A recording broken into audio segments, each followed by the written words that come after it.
breaking news from the White House press secretary Kayleigh McEnany taking questions from reporters. Let's watch. Yes. Kayleigh, the president said this week the only way we lose this election is if the election is rigged. It begs the question, does the president believe there's any circumstance under which he could lose the election fairly? The president believes he's done a great job for the American people, and he believes that will show in November. He believes that voter fraud is real, in line with what we see all across the country, particularly with mail-in ballots, which are prone to fraud.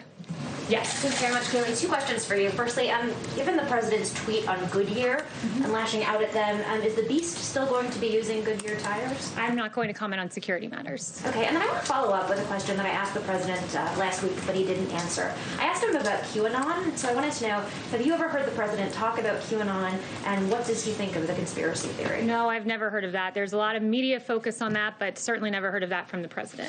Yes. Kayleigh, just a follow-up on what my colleague said over there with regard to the president saying make sure to get out and vote because the only way we're going to lose this election is if the election is rigged.